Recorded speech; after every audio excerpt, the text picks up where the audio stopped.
গতকাল যাদবপুর বিশ্ববিদ্যালয়ে WB Cooper প্রথম সাংগঠনিক সম্মেলন ছিল। সম্মেলনে যোগ দিতে শিক্ষামন্ত্রী ব্রাত্য বসু ক্যাম্পাসে এলে তাকে ঘিরে বিক্ষোভ দেখাতে শুরু করে ছাত্রছাত্রীদের একাংশ। আক্রমণ করা হয় শিক্ষামন্ত্রীকে এবং তার গাড়ি ভাঙচুর পর্যন্ত করা হয়। কোনো রকমে বিশ্ববিদ্যালয় চত্বর থেকে বেরিয়ে চিকিৎসার জন্য শিক্ষামন্ত্রী যান এসএসকেএম হাসপাতালে।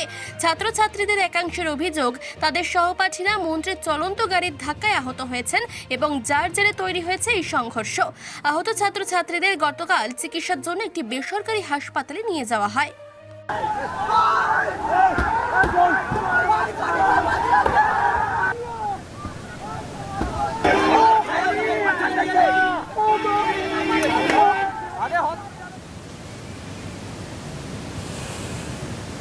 ঢিল ছুড়ল, তারপর হাতে গিয়ে দুজনে দুদিক থেকে ঘুষি মারাতে এটা পুরোটা ভেঙে গেল। আমার ড্রাইভারের পুরো প্রথমে জামা কাছে ভেঙে গেল, তখন আমার এইটা মারলো। আমার কাছে যখন পুরোটা ভেঙে আমার গায়ে পড়লো, তখন আমার যে পেছনে একজন সিকিউরিটি ছিল সে আমাকে টেনে পেছনে নিয়ে গেল।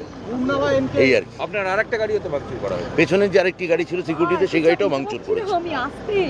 সেটা ভাঙচুর করেছে, তার চাকা খুলে নিয়েছে, মানে চাকার হাওয়া খুলে নিয়েছে।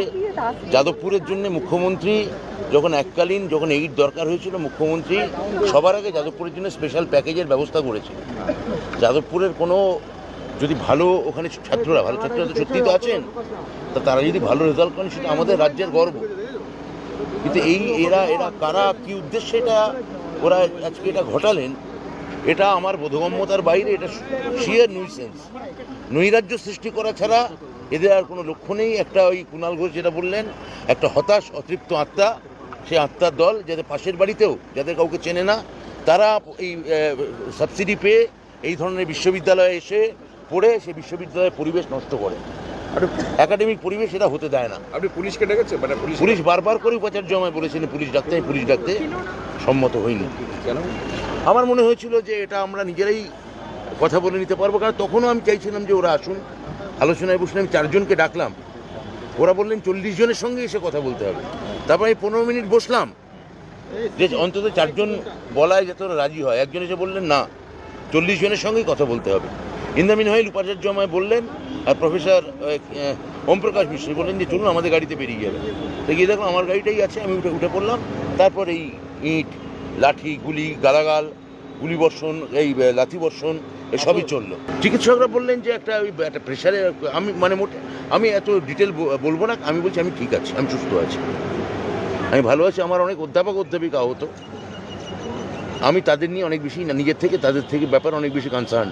শারীরিকভাবে আহত করার মতো টার্গেট করেছে এই অসভ্যগুলো মমতা বন্দ্যোপাধ্যায় মাননীয় মুখ্যমন্ত্রী।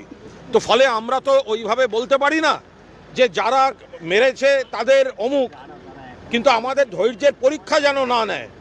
নিশ্চিতভাবে মাননীয় শিক্ষামন্ত্রী তার যে কুৎসিত অভিজ্ঞতা হয়েছে, যেভাবে তৃণমূলের অধ্যাপক সংগঠনের ঘোষিত সম্মেলন বানচাল করার চেষ্টা করেছে, ফলে এরপর যা গণতান্ত্রিকভাবে যথাযথ ব্যবস্থা নেওয়ার নিশ্চিতভাবে প্রশাসন এবং দল গোটাটাই বিবেচনা করে দেখবে। কিন্তু যে বার্তাটা যাচ্ছে, তাহলে আমাদের ছেলেদেরও তো আবেগে লাগছে। আরে ব্রাত্য বসু এখানে সামনে বসে আমাদের মন্ত্রীকে গাড়িতে মারবে, আমাদের মন্ত্রীর গাড়ির কাঁচ ভেঙে দেবে। তুলে দিয়েছেন, আজকে শিক্ষামন্ত্রীকে নিগৃহীত করেছেন, তিনি এসএসকেএম হাসপাতালে ভর্তি। আমাদের শিক্ষা বন্ধুদের যে অফিস ঘর সেটাকে জ্বালিয়ে দিয়েছেন। এটা কোন শিক্ষায়তন? কোথায় গণতন্ত্র? কারা গণতন্ত্রের জন্য চিৎকার করছে? ওরা যদি আমাদের দুর্বল ভাবে, তাহলে ওরা মূর্খের স্বর্গে বাস করছে। আজ থেকে যাদবপুরে গণতন্ত্র ফিরিয়ে আনার লড়াই শুরু হলো। লড়াই আগামী দিন চলবে। এটা তো সিপিএম এসএফআই এদের কালচার। মানুষকে সমস্যায় ফেলতে হবে, অযথা বিক্ষোভ করতে হবে। আজকে যেটা করেছে সেটা কমপ্লিট নৈরাজ্য। It is absolutely unacceptable. আমরা এটুকুই বলতে চাই যে তৃণমূল কংগ্রেসকে কেউ কমজোর ভাববেন না। মমতা বন্দ্যোপাধ্যায়ের দল অত্যন্ত সহনশীল, সেই জন্য খুব সহনশীলতার সঙ্গে প্রত্যেকটা ম্যাটার হ্যান্ডেল করা হচ্ছে।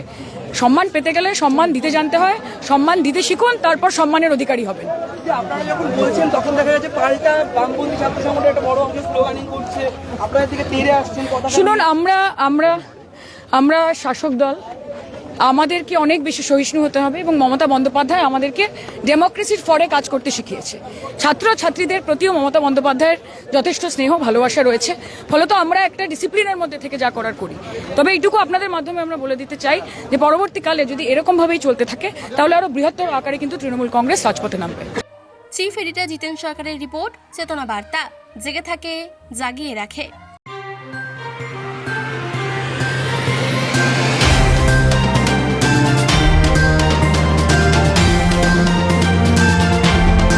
চেতনা বার্তা, জেগে থাকে, জাগিয়ে রাখে।